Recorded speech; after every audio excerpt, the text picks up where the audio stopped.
Salam jumpa dengan saya Ibu Desi dalam video pembelajaran fisika. Kali ini kita akan mempelajari bersama materi kinematika dua dimensi, yaitu gerak parabola.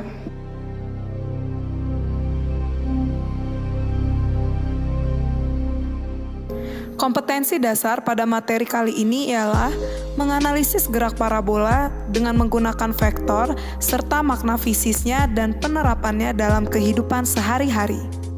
Indikator pencapaiannya ialah mengidentifikasi besaran parabola, berikut kecepatan awal, jarak, tinggi, percepatan gravitasi serta waktu, memahami gerak parabola pada dua arah, yaitu arah horizontal dan vertikal, menganalisis fenomena gerak parabola pada kehidupan sehari-hari, serta mengidentifikasi waktu tempuh, jarak mendatar maksimum, dan tinggi maksimum yang ditempuh benda dengan mengabaikan hambatan udara.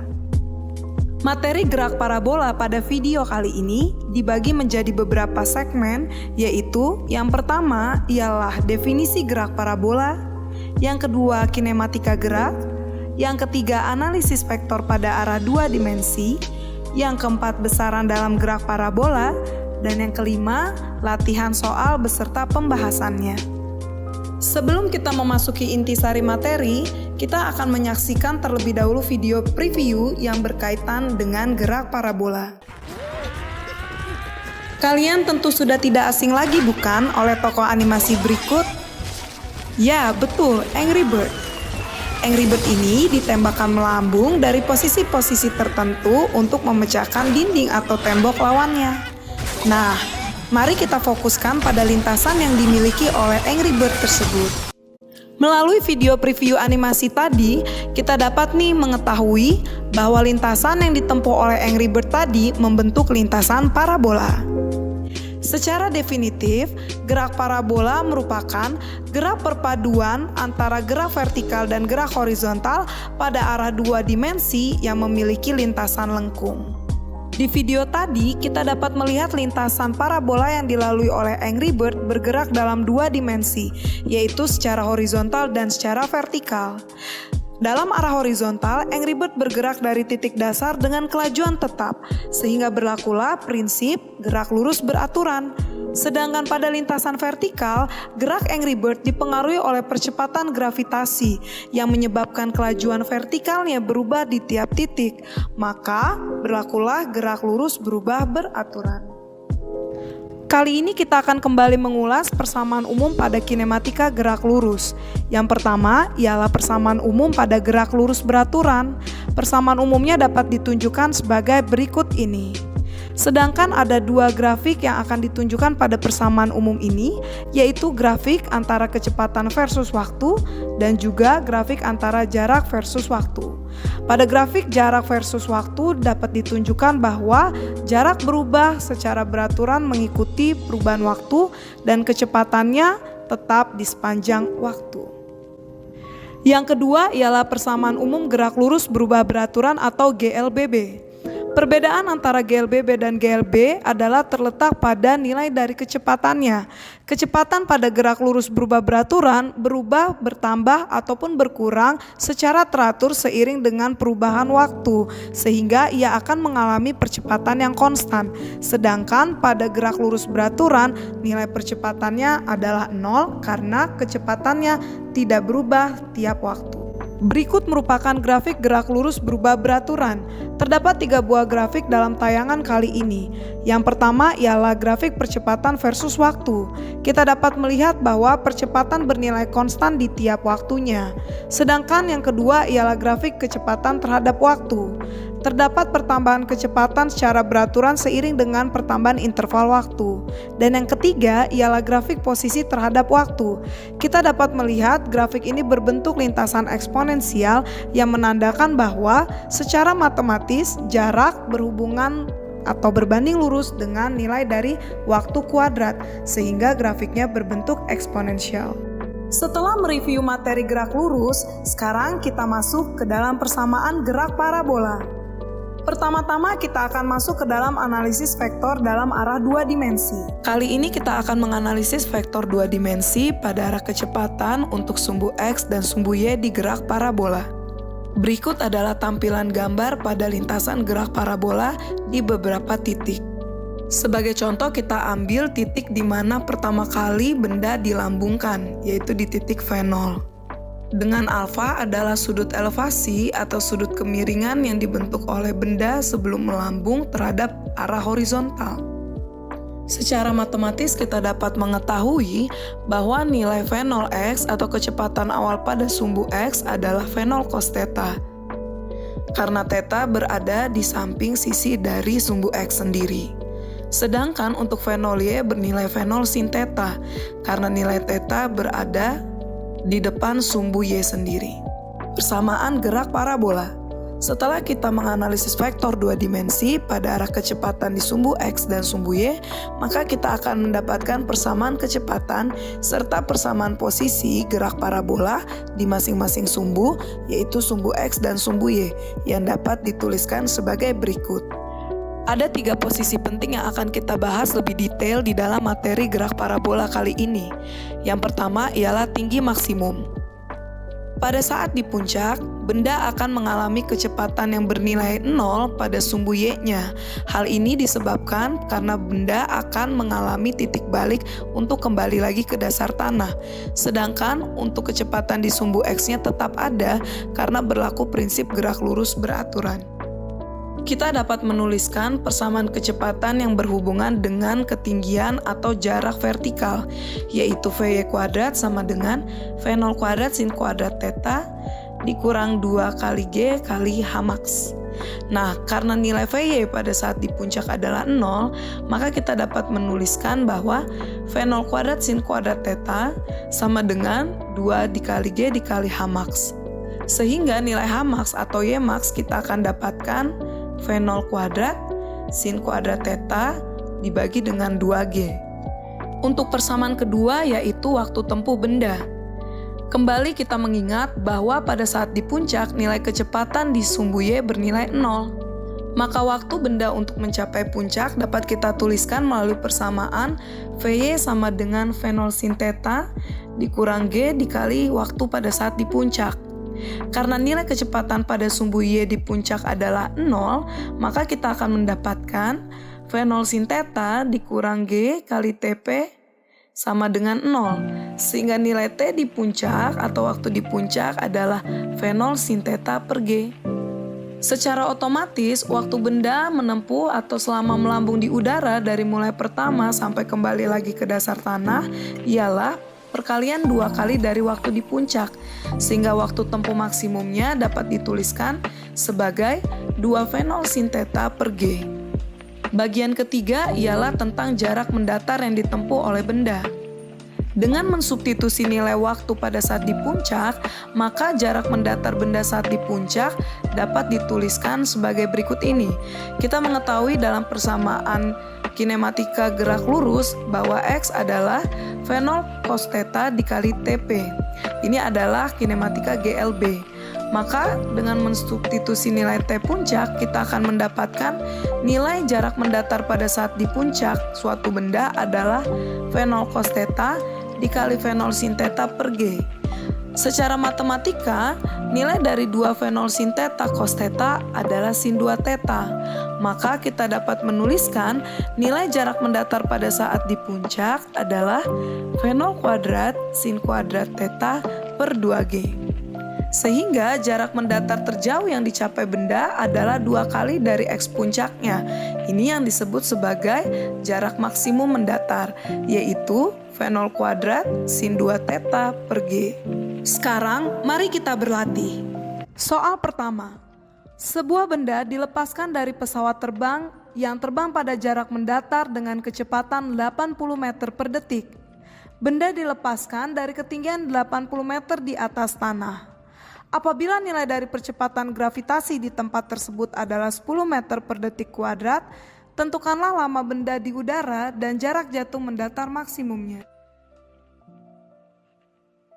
Untuk menjawab soal nomor pertama tadi, langkah pertama yang kita ambil ialah mencari besar waktu tempuh benda. Dengan persamaan berikut ini, kita akan mendapat nilai waktunya ialah 4 detik. Setelah kita mendapat nilai waktu 4 detik, maka kita memasukkan nilai waktu tersebut untuk mencari jarak terjauh yang ditempuh oleh benda melalui persamaan GLB, yaitu X sama dengan Vx dikali T. Sehingga nilai jarak terjauh yang dapat ditempuh ialah 320 meter. Soal kedua. Seorang anak sedang mengincar buah mangga yang berbuah di depan rumahnya yang menggantung di pohon pada ketinggian 6 meter. Jarak antara anak tersebut dengan pohon mangga adalah 10 meter. Jika tinggi anak adalah 1 meter dan anak tadi mengambil buah mangga dengan cara melempar batu pada sudut 45 derajat terhadap arah horizontal, tepat di atas kepalanya, berapakah kecepatan batu yang dilempar anak tersebut supaya mengenai sasaran mangga? Dengan nilai percepatan gravitasi ialah 10 meter per detik kuadrat.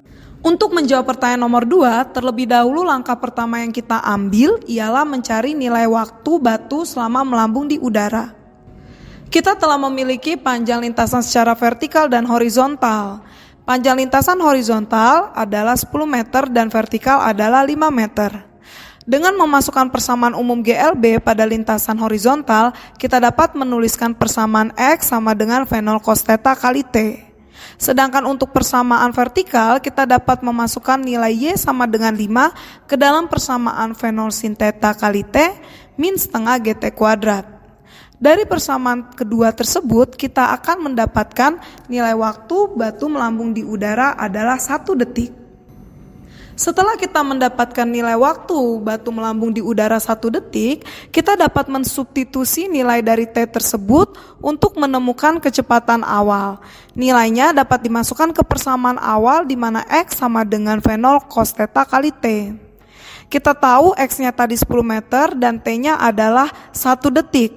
Sedangkan V0 cos theta karena nilai θ-nya adalah 45 derajat, maka kita akan mendapat persamaan 10 sama dengan V0 akar 2 per 2 kali 1. Didapatkanlah nilai dari V0 pada soal kedua ini adalah 10 akar 2 meter per detik. Soal ketiga. Bola mula-mula berada di atas puncak suatu gedung dengan ketinggian 56 meter. Benda tersebut ditembakkan membentuk suatu sudut 37 derajat terhadap arah horizontal serta kecepatan awalnya 10 meter per detik. Tentukanlah jarak terjauh yang dicapai benda sampai tiba di dasar gedung apabila nilai percepatan gravitasi di tempat tersebut adalah 10 meter per detik kuadrat. Untuk menjawab soal nomor 3, terlebih dahulu kita mencari nilai waktu bola dari saat melambung hingga sampai di dasar gedung. Pada saat itu ketinggian gedung ialah 56 meter. Dan bola tersebut ditembakkan pada sudut 37 derajat terhadap arah horizontal. Kita masukkan ke persamaan umum GLB di mana X sama dengan V0 cos theta kali T. Dan kita dapatkan nilai X-nya adalah 8 kali T. Nilai tersebut kita simpan dan kemudian kita cari dari nilai Y, di mana Y sama dengan Y0 plus V0 sin theta kali T dikurang setengah GT kuadrat. Y0-nya ialah tinggi awal benda di atas gedung 56 meter, sehingga persamaannya didapatkan nilai 0 sama dengan 56 plus 2T min 5T kuadrat. Kita dapat mencari nilai T-nya dengan menggunakan rumus atau persamaan umum dari ABC. Sehingga kita dapat masukkan nilai B-nya ialah 2, nilai A-nya ialah min 5, dan nilai C-nya adalah 56. Dengan kalkulasi matematis sederhana, kita akan mendapatkan nilai T adalah 4 detik dan juga min 2,8 detik. Karena waktu yang ditempuh selalu bernilai positif, maka kita akan mengambil nilai T sama dengan 4 detik. Hasil waktu di mana T sama dengan 4 detik tadi, kita akan masukkan ke dalam formulasi saat kita mencari nilai X, di mana X bernilai 8 kali T. Karena T-nya adalah 4 detik, maka nilai X atau jarak mendatar terjauhnya ialah 32 meter. Soal keempat, 2 buah peluru dilemparkan dari suatu meriam yang terletak tepat di atas permukaan tanah. Kedua peluru dilemparkan dengan kelajuan awal yang sama besar, yakni 20 meter per detik. Peluru pertama ditembakkan vertikal lurus, sedangkan peluru kedua dilemparkan dengan sudut elevasi 53 derajat terhadap arah horizontal. Hitunglah jarak kedua batu setelah 1 detik apabila nilai percepatan gravitasi di tempat tersebut adalah 10 meter per detik kuadrat. Soal nomor 4 dapat kita jawab melalui langkah berikut ini. Pertama-tama kita akan menentukan nilai jarak mendatar dan juga jarak vertikalnya dari masing-masing benda. Untuk benda yang pertama, pada saat membentuk sudut elevasi 53 derajat, maka jarak mendatarnya kita masukkan ke dalam persamaan V0 cos 53 derajat kali T. Kita dapatkan dengan memasukkan atau mensubstitusi nilai T sama dengan 1 dan V0 sama dengan 20, maka nilai jarak mendatar untuk bagian pertama adalah 12 meter. Sedangkan untuk jarak vertikal posisi kedua saat sudut elevasi 53 derajat dapat kita gunakan persamaan umum gerak lurus berubah beraturan. Dengan memasukkan persamaan bahwa Y sama dengan V0 sin 53 kali T min setengah GT kuadrat dan nilai V0 20, nilai T 1, dan juga nilai dari sin 53 adalah 3/5, kita dapatkan nilai Y-nya adalah 11 meter. Untuk posisi kedua, di mana benda dilemparkan secara lurus vertikal, maka kita dapatkan nilai dari X-nya adalah 0, karena nilai dari cos 90 tegak lurus adalah 0. Sementara untuk jarak vertikalnya, pada saat 1 detik, kita dapatkan nilai Y1 dengan persamaan GLBB, V0 sin 90 kali T, dikurang setengah GT kuadrat, dengan nilai V0 adalah 20, sin 90 adalah 1 dan nilai T-nya 1, maka kita dapatkan bahwa jarak vertikal pada posisi kedua adalah 15 meter. Pertanyaannya adalah jarak kedua benda atau kedua batu setelah 1 detik. Maka kita peroleh terlebih dahulu nilai dari selisih dari masing-masing sumbunya. Didapatkan bahwa delta X-nya bernilai 12 dikurang 0 yaitu 12 meter, sedangkan delta Y-nya ialah 15 meter kurang 11 meter didapatkan 4 meter. Sehingga jarak yang tadi itu dapat kita gabung dalam persamaan jarak adalah kuadrat dari masing-masing jumlah delta X dan delta Y-nya. Maka didapatkan jarak pada saat 1 detik dari kedua buah batu dalam posisi berbeda adalah 4/10 meter. Parabola kali ini. Semoga melalui video ini kalian dapat lebih mendalami dan memahami materi gerak parabola lebih detail lagi. Sampai jumpa di video pembelajaran fisika yang berikutnya. Terima kasih dan Tuhan Yesus memberkati.